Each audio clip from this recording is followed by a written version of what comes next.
As we know, this week's parsha is Korach, the great rebellion against Hashem and against Moshe.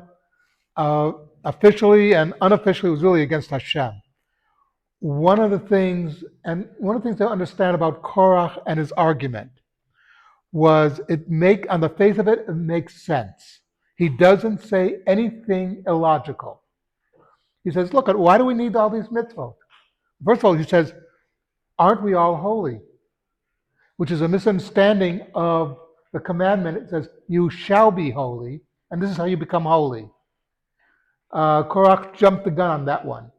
But the other thing is, his arguments that he places before Moshe, on the face of it, they make a lot of sense. What do we need tzitzit for? A little loose strand to remind us of the sky, the heavens. You have a picture of the heavens, and a picture of the sea. It sounds very familiar if any of you know that in Germany in the 19th century, a movement among Jews occurred where they say, we don't need all these mitzvot, we don't need all these commandments. The purpose of the Torah is to make us better people. We should try to be better people.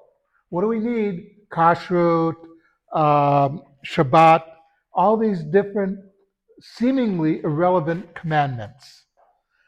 And we know how that really ends in the end, is that it ends where the youth, the followers, lose contact with that. If you read the early works of the Reform movement, and I'm talking about the founders, they were men who really knew their stuff. They started off, by the way, saying, why do we have to daven for the Exarch? Literally, we say that on Shabbat morning. Why do we do it? He hasn't existed for over 1,000 years. What are we davening for? They miss the point.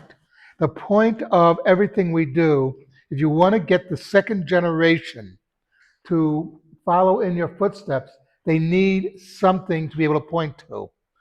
To light Hanukkah candles, to remember these things. All these things that we do is to remind us and keep us in line as Jews. And without these reminders, we will forget all the moral and ethical values that Torah is saying. And it doesn't always work. There are some people who can keep the mitzvot and still do things. There was a member of Murder Incorporated who was a firm Jew who kept almost all the mitzvot except one. But he would not murder on Shabbat, by the way. He kept Shabbat. But the point is that if you want to have a moral society, you have to have a basis for that. And the Torah and keeping the mitzvot is the basis of that moral society. So even something like putting on tefillin, which seems to have no relevance, has a lot of relevance. Something to think about, Kaddish Rabbanan.